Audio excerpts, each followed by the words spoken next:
Hey, Sam, you come up with that intro line? You didn't tell me that was today.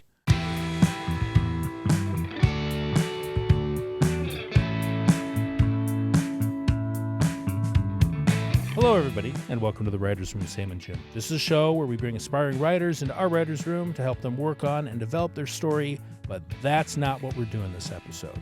This time around, we've got a very special guest star. He's a friend of ours. He was most recently creator and head writer of Marvel's The Falcon and the Winter Soldier, and it's just been announced that he's going to be the writer for Captain America 4. Our friend, Malcolm Spellman, we got him here, and he's a blast. But before we get to Malcolm, Sam wants to go off about something. So, Sam, what you got?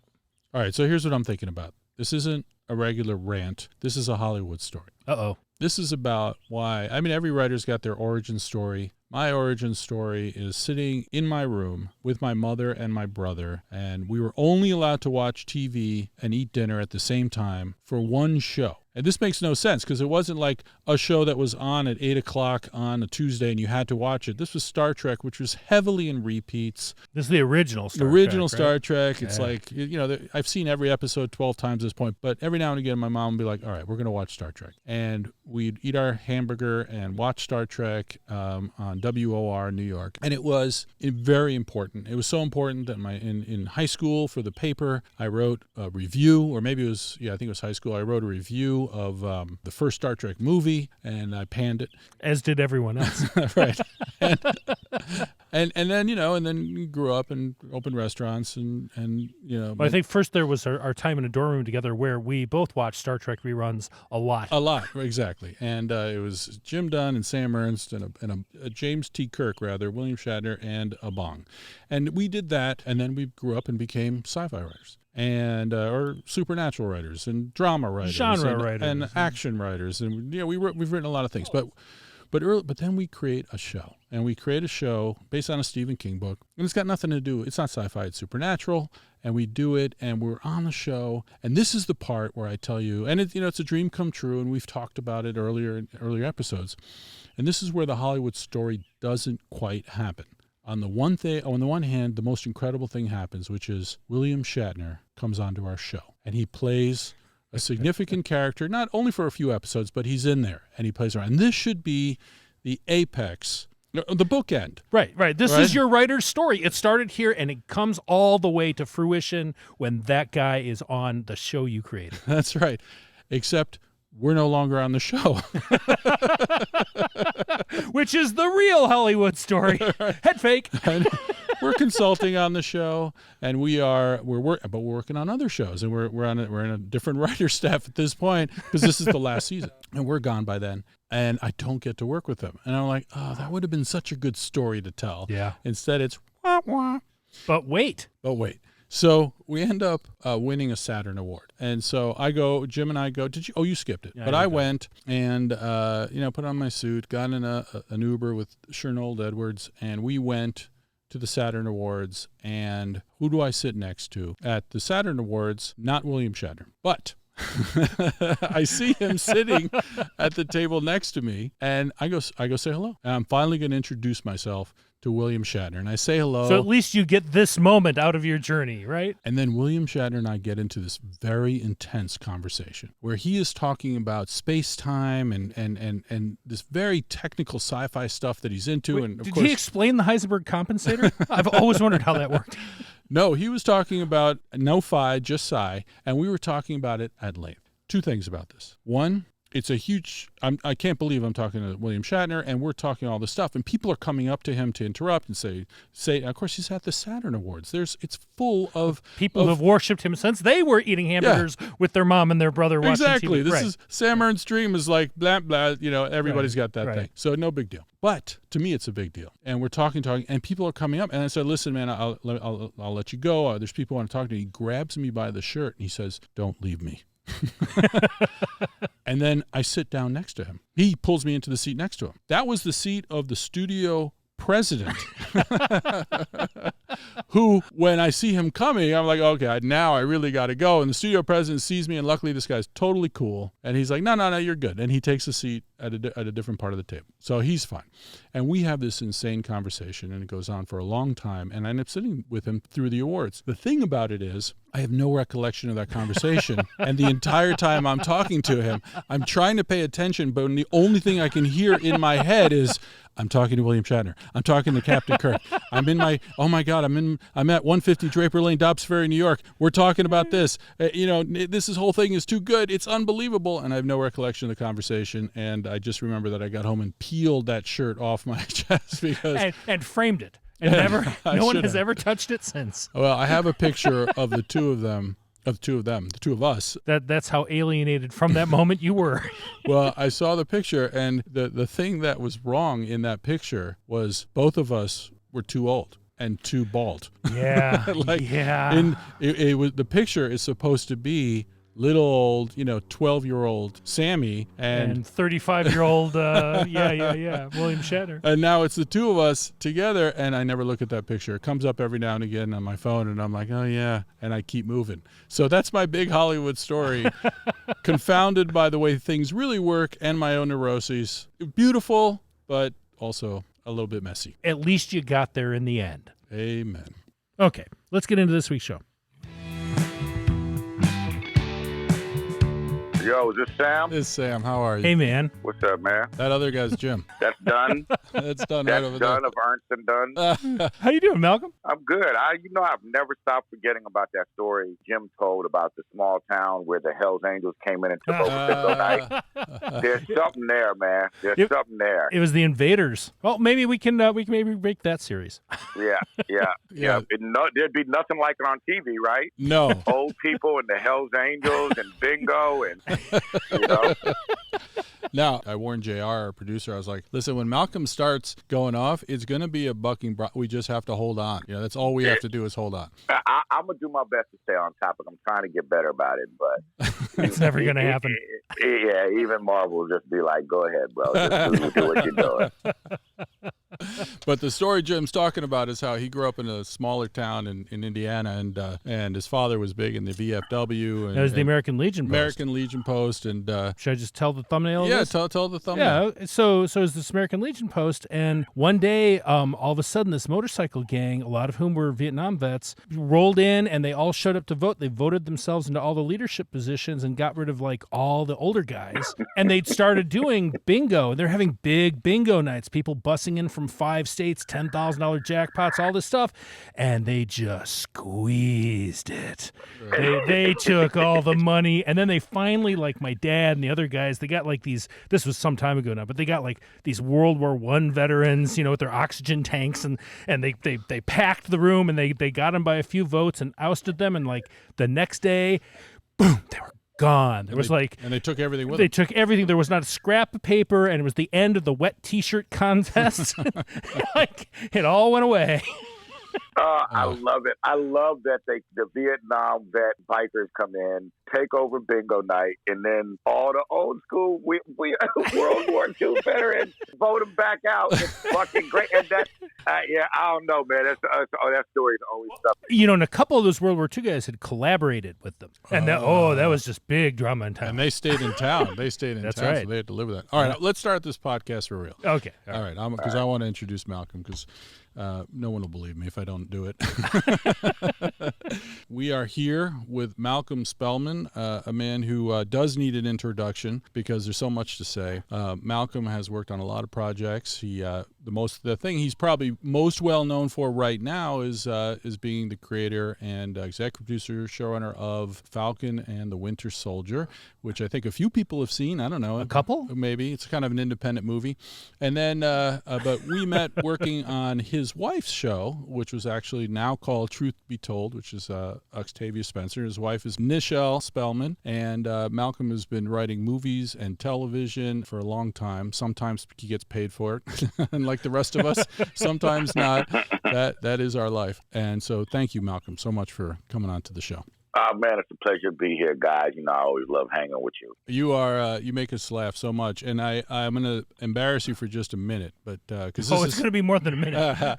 But I have said this. I have said this to a number of people. Usually when I'm bragging about the smart people I know, but I said, you know, when we first sat in the room with Malcolm on the Shell show, and Malcolm, you were an EP or something on that show in the writers' room with us, and we came in late to sort of help out a little bit, and we were there for 6 or 7 weeks. But in the first few days, we didn't know you. We sit down, and there you are, and you're hilarious, and you're telling jokes the whole. You're not even really telling jokes. You're just being yourself. You're sort of living your life in a way that makes everybody laugh.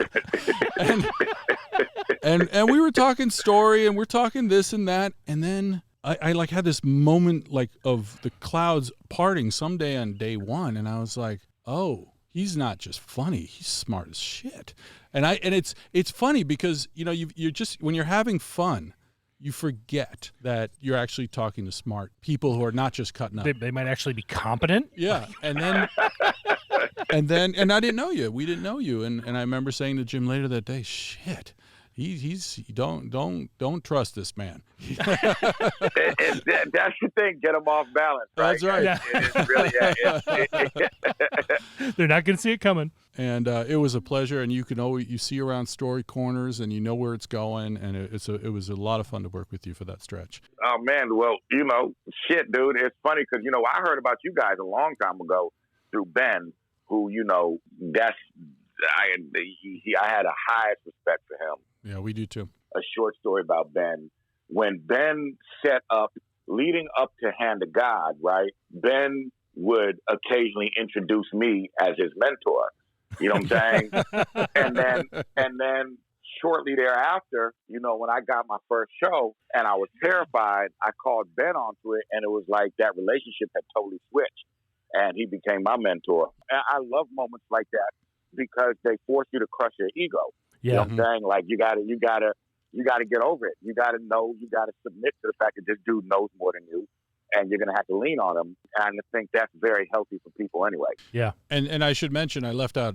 It's hard. It's so easy with you to leave out credits, and I didn't sit there with my little IMDb list. But of course, you were not only on Empire, but you were the showran Empire, the room for. I don't know how many, 2 seasons was it? But you were you were the man. Yeah, I mean, you know, I always want to be diplomatic because I was very well taken care of there too. They gave me tremendous opportunity, but yeah, that was my first staff, and you know, I got lucky. Eileen, the showrunner, Danny, the creator, and Lee, the co-creator, co-showrunner. Like, you know, the 3 Lee Daniels, the 3 big dogs, or whatever, right? Mm-hmm. All very different personalities. They all embraced me. And just you know, they gave me a great look, you know what I'm saying? And I definitely, you know, tried to run with it as much as I could, knowing that that show was on fucking fire.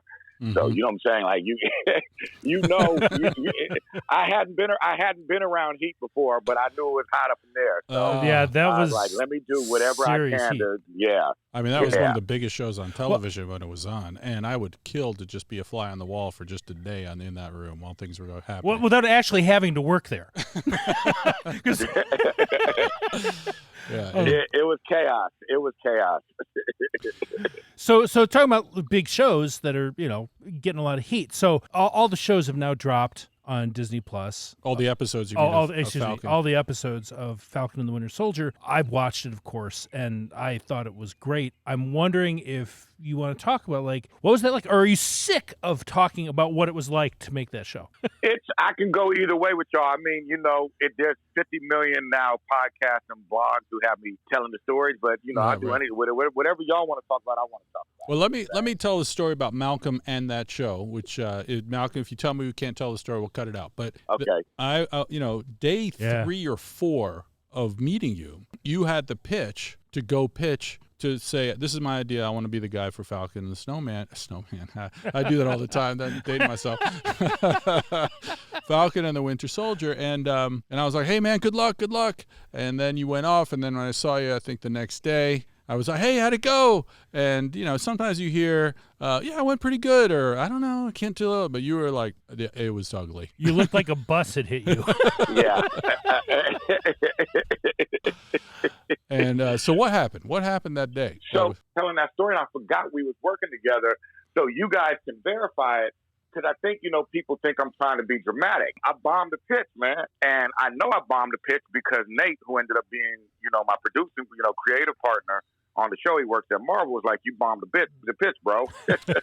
Yeah, you bombed it. You definitely, I mean, I wasn't there, but when you came in, you were ashen. So sure that you had just trashed that entire thing. Yeah. I want to be clear. I bombed the pitch. The only reason I got that job was because Nate believed in me, and again, we've never actually even confirmed this, but the only way I can see that I got that job, because remember, months passed before I ended up getting it. So my guess is everyone else got to come in, you know what I'm saying? Because I left the win on the table, and Nate was back channeling and advocating for me, you know what I'm saying? Regardless of the fact that, they basically had to take the leap of, look, dude, you suck, but you're going to get this gig. And to me, I always tell people that's very unique, and especially in features culture where, in movies, usually at a normal studio, they're not invested in a human being or a writer in that way because they're dealing with volume. They have motherfucking what do you call the thing in France where they chop your head off? They have a guillotine over their neck at all times. All times. So a lot of decision making is just based on, man, we got to cover our own ass, in case things go wrong. My point being, it is very rare and maybe wholly unique that the culture up there is such that an exec will advocate for a writer he doesn't know like that. You know what I'm saying? And that's just the beginning of what sort of makes that place unique. Well, and your idea must have been really good, obviously. I mean, you brought something to the table that even though you completely bonked on it, and we've all, just so for people who are listening, the people who listen are all aspiring writers, Malcolm, but the fact is that everyone has bonked a pitch more than once. And I don't know how, and you might think it was awful, and it probably was, but you weren't drooling. I don't think so. You didn't. I don't know. I haven't seen the footage. I mean, you just didn't present it in a way I'm always drooling. Right. Right. You didn't start, neighing or anything in the middle. It all came out.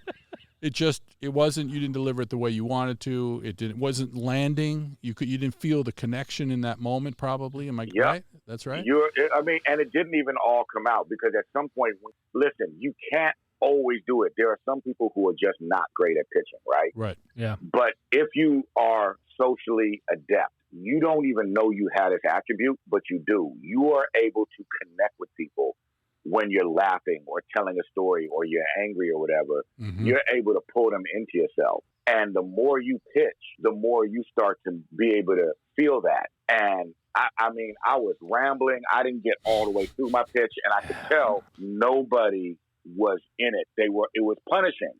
It was as bad a pitch I've done in a long time. Where it's just like you're pitching into the void, and their eyes are looking at you, and you're like, "I'm just throwing words at you.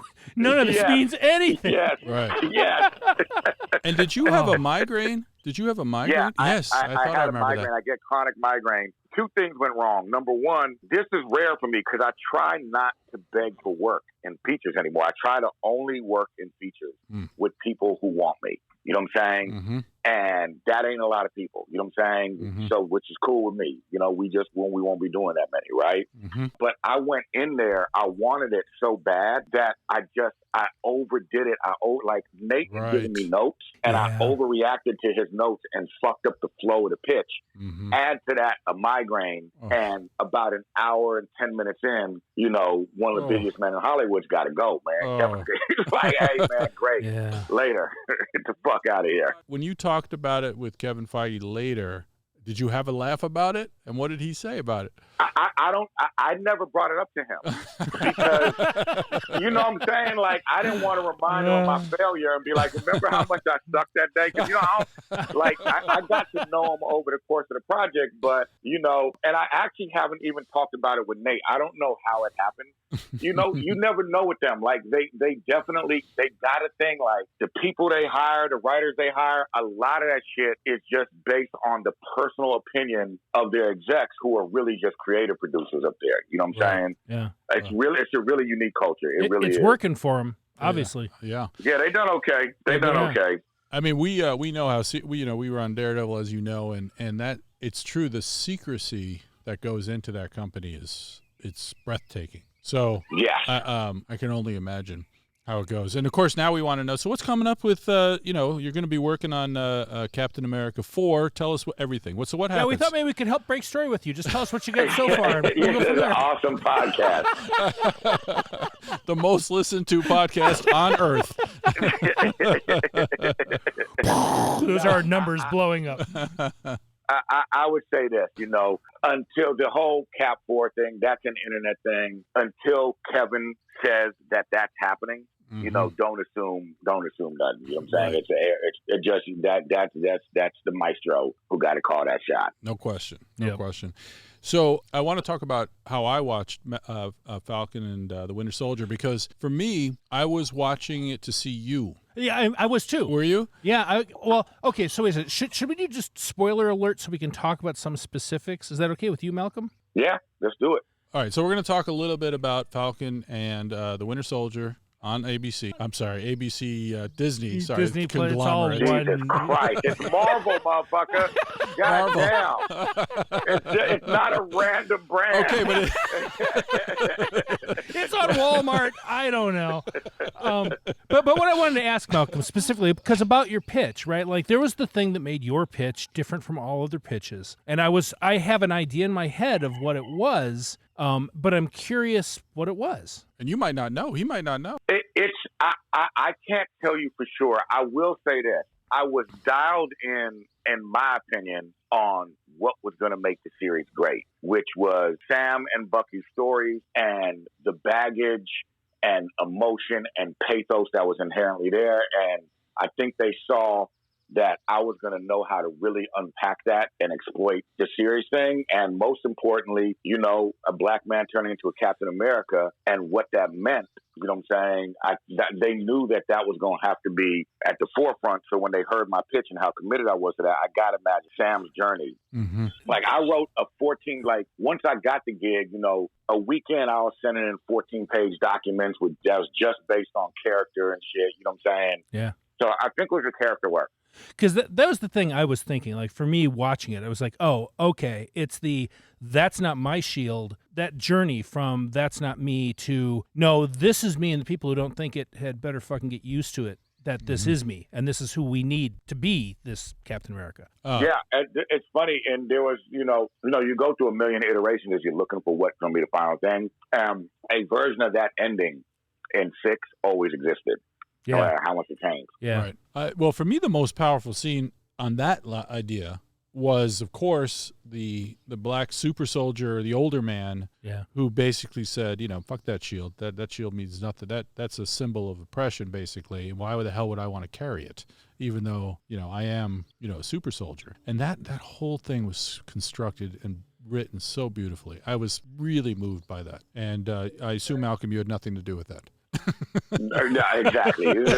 Some random dude wrote it. You know what I'm saying? No, that was like that was the most important character for me. Yeah. Because he was a living embodiment of Sam's doubt. And the book he came from is called Truth. The episode that you're talking about is called Truth. And what we wanted to do with Sam's journey, which, you gotta be careful what you say, because you say something's unique and you get a million things in your inbox saying that shit wasn't unique. But one of the things that we felt like was unique is a lot of times when heroes are going through journeys, they got to overcome their doubts, right? We wanted to reinforce Sam's doubt and say nothing Isaiah is saying is wrong. Yeah. And if you want to be Captain America, you don't slay these doubts to become Cap. You have to become Captain America in the face of these doubts, knowing that they're true. Yeah. Yeah. And what's so great is that those are deep, beautiful questions, tough questions. And it's in a Marvel show, which, by the way, they deal with them a lot, but it's in a superhero show, which they don't. That's what I think. Right. I thought that was so exceptional, because it was the thing that made it really work for me. There was so much truth in everything everyone was saying. Like, even the guy who became U.S. agent, that Captain America, temporary Cap, like, his perspective was not wrong. He's actually the voice of the soldier who's been damaged by the wars he's fighting. Like, there was truth in everyone, and in the rebellious people. I forget the name of the organization. The Flag Smashers. Mm-hmm. Yeah, like, it was all just full of truth Everybody all the was way right. through. And I was actually proud of Marvel as a company, Right. They do stuff that's kind of brave, but I thought any company that's willing to step up and say stuff that's potentially dangerous or might drive away some people like that, I thought it was really, really strong. I was very proud of them. Yeah, we worked real hard. We wanted everyone, like people, first of all, Wyatt Russell, because of his acting abilities, was able to make you hate or identify with John Walker at will. Yeah. You know what I'm saying? Mm-hmm. And we worked really hard, Jim, to try and make sure that nobody was straight up wrong, at least in their points of view. How they might have pursued them, not cool, right? Mm-hmm. Yeah. But their points of view, and I think that's the difference between, you know, sort of like Thanos and a regular villain, which is most of the best villains think they're heroes, and definitely all of ours think they're heroes, right? Yeah. But no one can get on board with, I'm going to exterminate half the universe's population. You know what I'm saying? Like that goal. It's a little extreme, just a little. Whereas if you take away the method, most of what our characters and antagonists embodied and pursued and believed in, large groups of people can identify with. Yeah. And we worked hard at that, man. We wanted them to really be relatable and really feel like they was cut from like a modern cloth, like from the way people feel today exists in them characters. Mm-hmm. Yeah, you hit a home run achieving that, Malcolm. Like it worked top to bottom. Yeah, it really did. I appreciate that, man. I mean, and the thing about I didn't see the shield question coming up. The way that worked, you know, where he was like, you know, the shield doesn't belong to me. I'm going to give it to the museum, whatever. And then that it not only belonged to, I knew he was going to become the Captain America. Captain America. But on ABC television with someone named I get there. I'm having a day. But I knew all that was going to happen, but it's almost harder to me to make it interesting if I know what's going to happen. Yeah. And yet I did, and I didn't. That's what I liked, because I knew I knew the shape, but I didn't know how it was going to happen. And I just that was the moment that I loved it. Absolutely. Oh, that's the highest compliment, right? Because that's the thing, is like you have to believe in what you're creating. You know, everyone in that writer's room had to believe it enough. You know, the great thing of talking to you guys is you're actually writers, so you understand we're positioning these moments in episodes 5 and 6, right? Yeah. Mm-hmm. Everything's got to. You're now maneuvering the audience so that those moments land. You know what I'm saying? And, you know, it's really about everything's got to come together. The storytelling, the acting, the directing, everything's got to come together so that it's satisfying. Like, you know, if Rocky wins the fight, and I guess Rocky didn't win the fight. That's a fucked up example. But He did eventually, just not in the first movie. Yeah. But in general, to make those stories work, it's because you're connecting with this character, and this character embodies thoughts and ideas and emotions, most importantly emotions, that if you can either relate to or resonate with you or whatever. Anyway, that's a long-winded way to say thank you, man. That's a high compliment, you know? Yeah, and you did a really good job of mimicking the way that black people talk to each other, Malcolm. I really... It's my specialty, you know? I learned by talking to black people. Oh, okay. I have to try that. Yeah. You know, I wanted to call one other thing that really struck me, and this was because, you know, my dad was a pilot in World War II. I'm the baby of the family. He was 17 when he went in, all that kind of stuff. But so I grew up with like that Captain America vision of World War II and what a soldier should be like, and that whole vision of the sort of, I don't know, moral rectitude of Captain America, and then the vacuum that the series addresses. Like, who's going to step into those shoes? Like, who can do that role? And the fact that the modern version of the American military put up John Walker, and he's right in the way that he checks all the practical boxes as a character. Yep. He's got the experience and stuff, but the moral center has just moved. And it's the way the comic books have evolved, it's the way the stories have evolved, and it's the way that America has evolved. And we don't feel that pure anymore. And it says something about the moment in time we're in, I think. And I really loved it because it felt true. And as you say, I could love him and I could hate him at the same time, but he felt real. And it felt like he represented a real perspective on America at the moment. Mm-hmm. Yeah, it's like, again, what one of the things we're all proud of is that these are the discussions in the room, and then you're saying, how do we embody that? How do we make that real? Even minor details of making sure Lamar, we didn't write Lamar as Walker's conscious, right? We wrote Lamar as being a black man, having a perspective that Walker doesn't have. You're not going to watch it again, but if you watch it again, you'll see in every scene that Lamar's addressing Walker, it's always, he has a completely different perspective of that world, right? Mm-hmm. And so as Walker goes on a journey about whether or not he can be Cap, the landing place we wanted to come to is definitely our country's greatest superpower became its greatest weakness over the last recent spin of history, which is our diversity was used to tear us apart. Yeah. You know what I'm saying? Yeah. And we fucking hate each other now, and we shouldn't. But at the same time, what other country is better suited to move into the future than a country that demographically is probably more diverse than any other major? By the way, again, please don't light me up if I'm wrong about this. You know what I'm saying? I just know it's a diverse country. It's a very diverse country. It country. is uniquely qualified to move into the future. And this new Captain America offers, one of the things I've been saying in these meetings, these interviews is right now people all over the world, white, black, Asian, Latin, rich, poor, Native American, or indigenous, original people, all these people, everybody on this planet now feels a certain amount of powerlessness and feels like they're struggling. Who better to show up at your doorstep and have a shorthand with you if you feel like you're struggling than a black dude with the stars and stripes? You know what I'm saying? So it all, Jim, like you touched on what we were trying to get to, which is, there is a new look to the future, and, maybe this country will be ready to sort of step up, and face it with its superpower, which is the fact that it's so diverse. Well, and it feels like, good Lord, like you start making the show right before the pandemic, right before BLM becomes a front page phenomenon all over this country all summer. Like the timing of it feels like God wanted it to happen this way, Yeah. Listen, man, I'm gonna tell you, we were dialed in from the beginning. There's other shit we thought about touching on that ended up happening, and it's probably a good thing that it ended up not making it in or whatever, right? But none of that was by accident. Like I think people think I'm bragging or whatever, but I'm like, no. One thing about having a diverse room and having people color in the room is none of the shit that's been going on in this country is a surprise to us. So we can write to that, and it did feel very, very timely.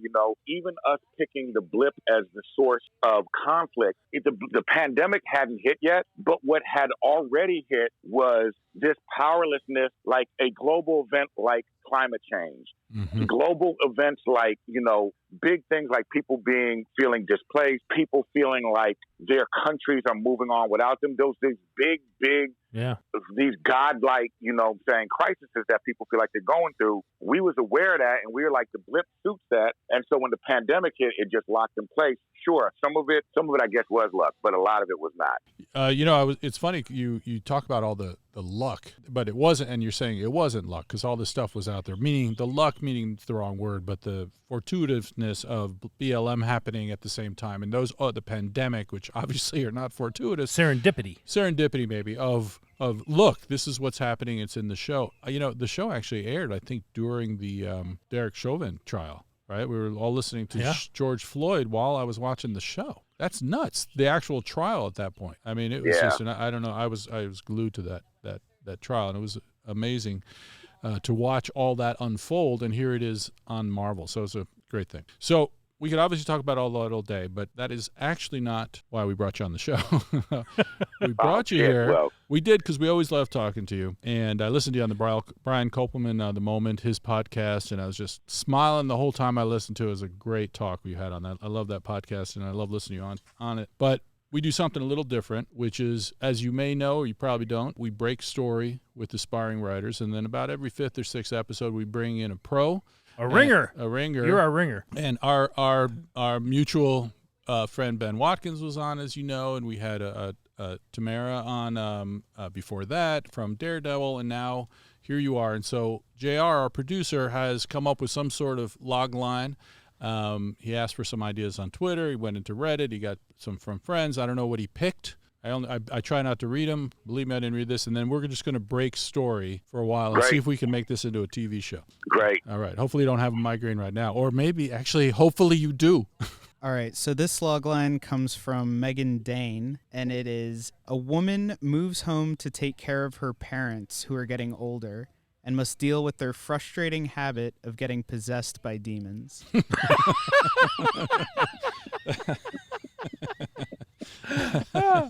All right. All right.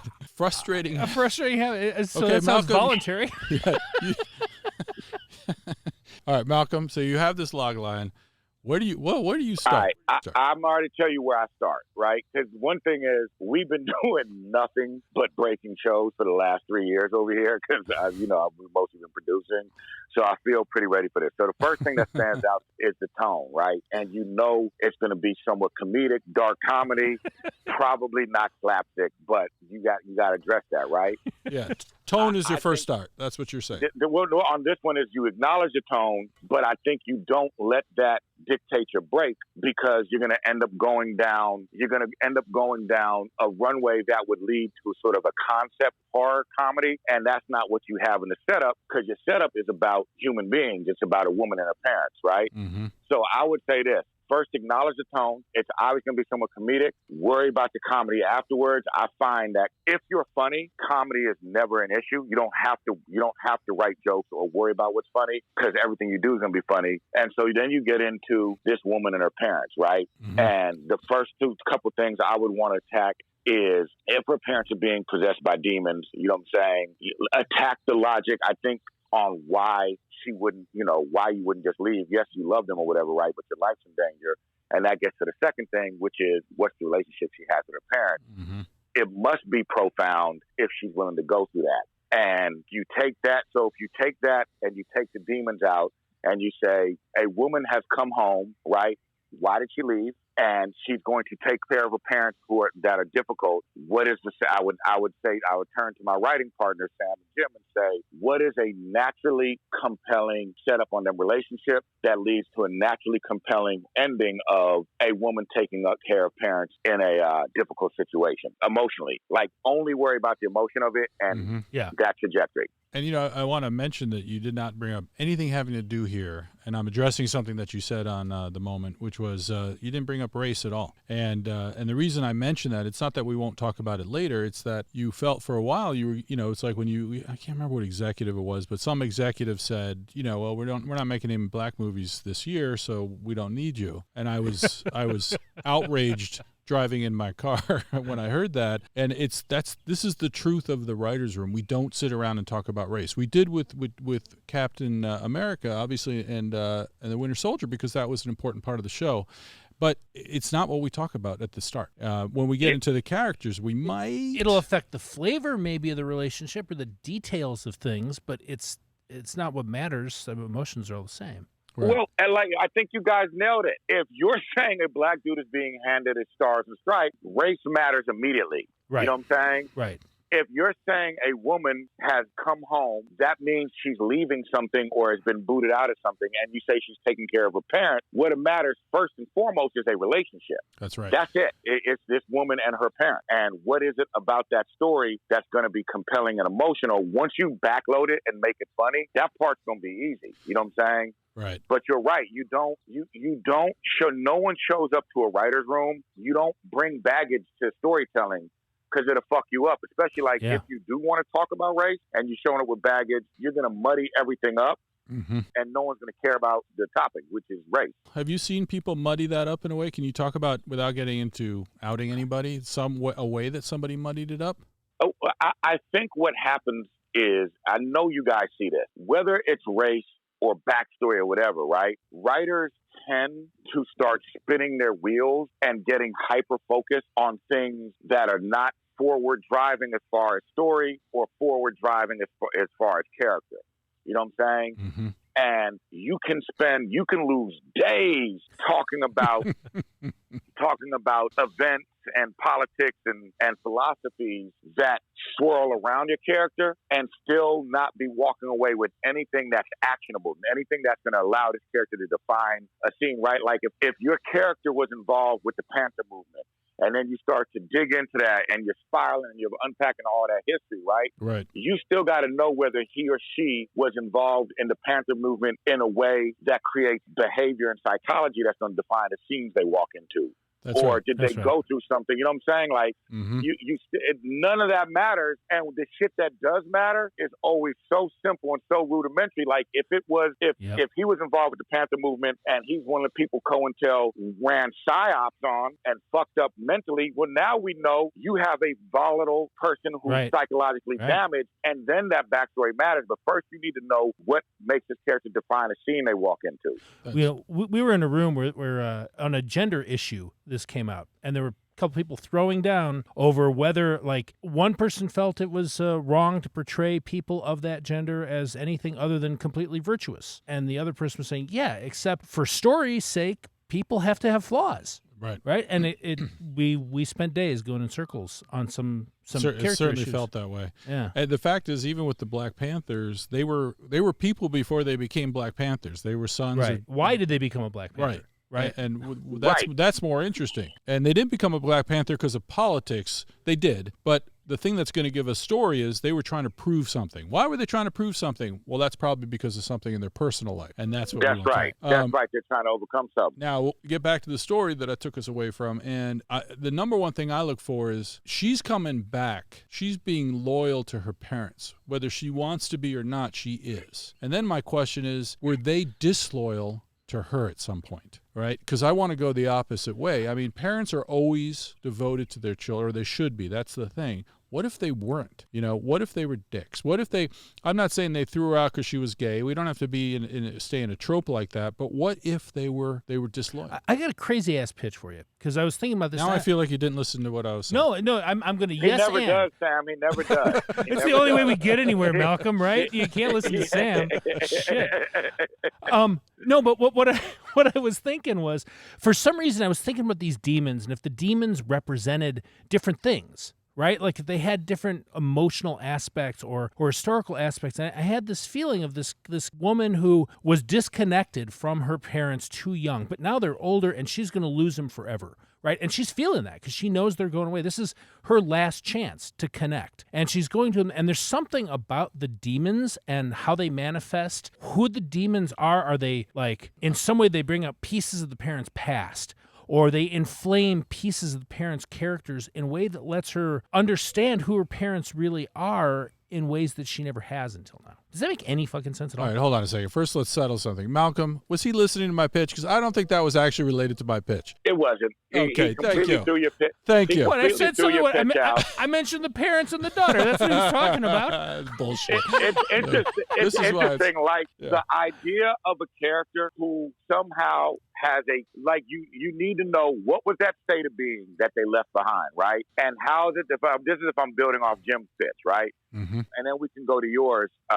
No, just stick with the good one. We don't have to go to mine. I just wanted to make sure that I got recognized. But the character is leaving something behind and coming here, and if the character is coming here hoping to reconnect with her parents, right? What is it that was compromised and unsatisfactory about her life because she didn't have that connection, right? Meaning this. Let's say if you were doing a superhero movie, right, and you had someone who sort of could see the future or read minds, right, and that tormented them, and they didn't know why, and someone said, well, look, your parents are back in the small town, and that'll explain it, and you're like, wait a minute, and you got to build a life for them no matter, and we can pull the superpowers out of this. I'm just using this as an example. You want to show that this character is terribly unsatisfied or uncomfortable in their life, and the moment they have the revelation that a connection with my parents will fill in blank, that will make that torturous life that the audience initially saw in the beginning of this movie satisfactory, then you have a compelling want, which is I want to get to know them and find out whatever was left behind so that when I end this movie, I'm not going back to that fucked up state of being. You know what I'm saying? And so, you want, if you're going to do Jim's version of she's coming home to sort of discover who her parents really were, how did not knowing who her parents really were define her life before she showed up? Right. You know, I want to round out the story Sam was telling earlier about hanging out with you the first couple days, and then that shift where he was like, oh, shit, this guy's really smart. And it was exactly this, what you just did there, because you are very good at looking at a story and going, oh, but what we need is X and Y and Z. There's a formula of emotional math that makes a story work, and you're really good at pulling that out and identifying it. I just wanted to call that out because it struck me again. Oh, well, I'm just building off your pitch and helping you reject Sam, man. That's what I'm here for. And that's when he says, "You're so smart, Malcolm." Right. When you agree with me, my real strength is picking which person to side with and undermine the other one. There you go. Undermine. Yeah. You pick the good pitch. That's all you got to do. he's going to turn on you, man. It's just going to happen, Jim. Don't believe this. All right. So the question is then, what was, and now we actually have to stop talking theory and pitch some stuff, because then everyone can see our shitty ideas. Because one of the things we're always talking about on the show is don't be afraid to suck. I mean, it's you got to get out the bad idea. So okay, you're up. All right. So what do her parents do to drive her away? Or what does she want from them? What did she not get that she's hoping that she's going to get now, to use your I'm not going to use the F word there, which is formula that Jim used. But what's your, using that structure that you were talking about, Malcolm? What do you, Jim, Malcolm, you got any ideas? What it could be? It's probably related to the demon thing. See, that's what I'm looking for, is the emotional connection to the demons. Like, it feels like the demons need to reflect aspects of the parents' character, their history, something about that are a way that illustrates what she needs to learn from them. Well, something like that. There's a couple ways to go, right? You could go, well, what popped into my head was this idea of, it's something I learned from a writer. I don't think y'all ever met Sarah, but she introduced me to something that I'd never seen before, which is a sin eater, right? Which is some version of an exorcist, but before someone died, whatever, right? Right. So if this character is, when we meet them, the lead character is when you see their life, you see that the life is not great, whether it's relationship-wise, financially, whatever. But one of the specific ways is there are these dashes of mental illness that no one can explain, and it only comes in waves, right? And what we don't know is that mental illness are actually brief flickers or spasms that are allowing her to access whatever realm this whole demon thing is coming out with. Then you have a character who's sort of tortured by her DNA because she's born being able to access demons or whatever, wasn't able to fix it.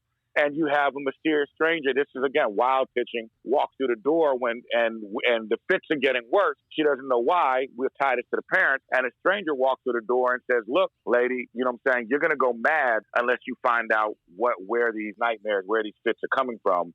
And they're coming from, Bob and Lisa out in Idaho. Mm-hmm. And now she embarks on his, and those are her parents, right?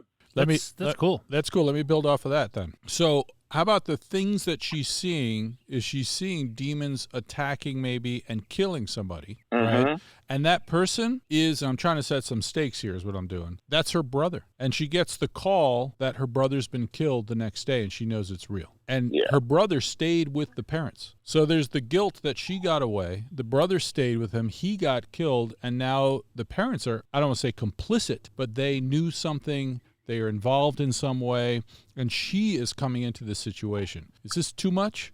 Are there well, it's good. It's the brother's emotional linchpin in sort of a prophecy. Oh, that's right. Right.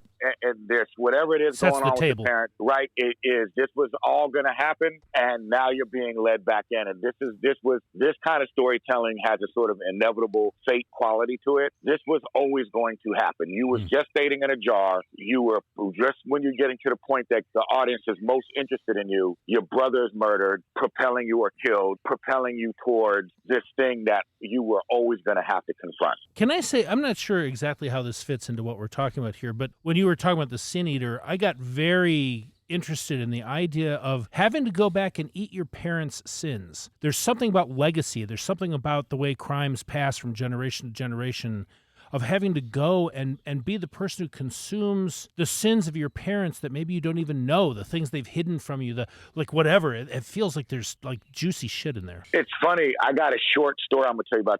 So maybe what happened is the parents submitted to, and even the brother submitted to whatever this supernatural quality is she either escaped and didn't remember it or was taken away from it so that she could one day slay this curse or whatever, right? But you can get to something there. And it's, Jim, one of the things you're talking about is, I never know whether I'm going to have theme before I start writing something or find it as I'm writing. I remember a project I wrote, sort of was the action, buddy two-hander kind of thing. This theme of it's always great when a theme is a question. It's not always going to be that, but when you have a thematic question, you can answer it to the positive or negative in any given scene. So it's this theme of, are we defined by the sins? Are men defined by the sins of their father and the baggage of their father, right? Which the answer is probably yes. Anyway, the way that came to be, there was a scene where the lead character has had that thing that you see in action movies all the time where your credit cards and all that shit are shut down, right? And he's in a situation where he's just about to get away with it. The credit card being run, he doesn't know they've been shut down. The credit card being run through the machine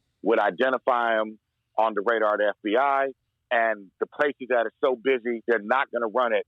He's going to get away with it. But because this dude spends all his money on clothes and dresses meticulously in Brooks Brothers because he doesn't want to be his father, a person sees him and says, hey, you, Brooks Brothers, come here. And it fucks him. And it was just a way that theme really came back in a rewrite and dictated the scene. Anyway, Jim, a long-winded way to say, yeah, there's something there about like the inescapability of like this, like family curses and the sins of your parents or the sins of your family. You know what I'm saying? I think there's something cool there. And I wonder if those sins are not the supernatural thing. The sins are the father murdered somebody or the mother murdered somebody, or it's more personal. The details might have a supernatural element, but it's more surfable. I guess I'd love it to answer the question of why they did the things they did that drove her away or made her want to leave, right? Like, because that's for her to heal.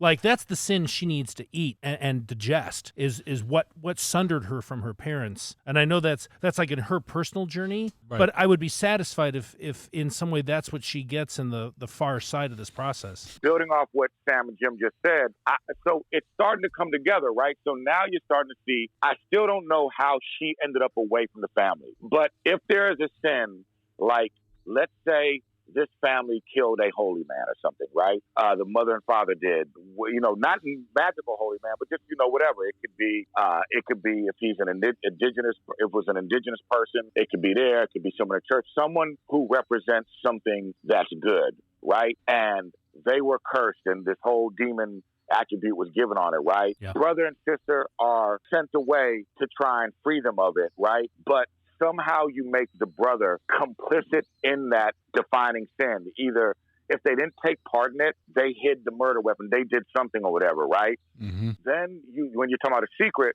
then her condition is amplifying now because this original sin can no longer go unserviced. She gets home and maybe she has to, like, maybe this is a rich family. Maybe she has to sort of uncover the truth of whatever this original sin was that's destroying her parents. Mm-hmm. And maybe in looking into this murder or whatever this thing was that happened, the reward of it will be freeing herself of this torturous access to demons or freeing her parents, right? But the cost of it will be, whatever, the family empire destroyed. I don't know if it's a murder. Anyway, I'm saying, Sam, I like what you said about there is a grounded real world sin that supernatural elements are forcing her back to confront it. And coming back, she's going to have to dig into that secret that sort of positioned them this way. Malcolm, to add a piece to what you just said there, I think in the grand arc of things, I would love it if at the end of the day, she does what it takes to put the sin down, to slay this curse, and resolves her own issue, and in the moment that she can love her parents again and really connect with them in order to save them from the price of that original sin, right? They're going to go to hell, the demons are going to drag them away, whatever it is. She has to kill them, or she has to do something that's going to separate her from them forever. Well, that's a movie, though. We got to be careful we're not losing the engine, though. We've kind of been breaking this as a movie. No, I don't think so, because I think is that the way I'm hearing it? Because that's what it sounds like to me. But yeah, okay. Well, we got to protect the television show, though, I think. And the thing is, here I would step back a minute. I would say, I wrote these notes on me and see if I can understand them. I think they come in and they're covering up the murder, and she starts to suspect that they're involved. and that they killed the brother, which will and then we'll find out what this place is and the place that she lives and who her friends are and what all the characters that we're going to need for this show to continue, because it's not a movie. And then she finds out, no, they are covering it up, but not because they killed the son, but because they're trying to protect themselves from being outed. And that's when she learns why she's having these dreams and then what the engine of the show is, which is, I have no idea. Whether she's... Because you guys went off on this feature thing. But I blame Jim for that, but I think the feature thing still works. If we keep the element of her having this affliction, then her coming home to uncover this with the ticking clock of whatever the demons are with her parents, right? That's the ticking clock for season 1 as they sink further and further into dementia, demon, emphasis on demon, right? Oh, very nice. Dementia, yeah. Dementia. It will become harder and harder for her to solve this crime, which is at the core of her affliction. I think that can be extended over the course of a season and set her up. You know, I don't know what season 2 is, and you know, we ain't made no one laugh one time. But again, I think that the humor is going to be the easy part. Yeah, no, I totally think you could do that. I don't think Sam can do it, but I think you could do that. No, okay, fine. It's a serial. Well, we didn't talk about that actually at the start. It's, you know, what we were talking about is a 6-part, 8-part season. It's serialized all the way. She's peeling back layers, learning more about herself, all of that. It doesn't have to be comic. I mean, that whole tone question we started off with, the way this has evolved, I think you could live in a world where it's sufficiently gray. This is all this underground dark shit that's going down in these people's lives, this original curse. They killed a shaman, whatever the hell it was, right? Like, I don't think it necessarily has to be funny. Well, I want to honor the woman or the person that sent it to y'all. She clearly had a tone about it. But I also think, again, if you look at do you guys see that show about the stalker who keeps killing his girlfriends? It's called You? Was it that one, You? You, right? Yeah, right. That's a funny show. Yeah. You know what I'm saying? Yeah. But if you pitch any given beat, none of it is funny. I don't even know how they got that saying? show on the air. That's what I'm saying about humor is a lot of times the best comedy comes from the exact same drama and conflict that create, the exact same kind of conflict that create what we normally consider a drama. But I think you tonally are obliged to do a pass that once we break the big story beat to start to see how this shit can be funny. You know what I'm saying? Like, again, if this woman has an affliction and you set up a scene where she's on a hot date, they're getting drunk, you know what I'm saying? She's been wanting to hook up with this guy or girl forever, right? They're going home. It's getting all hot and heavy. And then all of a sudden she starts screaming and beating the lover in the face. That's funny, but it's also fucked up. You know what I'm saying? Like, it's a way, and you see how this woman's life is compromised by this thing, and the stakes are real, but there's also a sense of humor to it, especially like, let's say it's a big buff dude, you know, so you're not worried about, you know, her hurting him or whatever, and she's fucking hitting him in the head with lamps and books and shit, and he's having to get out of the house, you know, naked.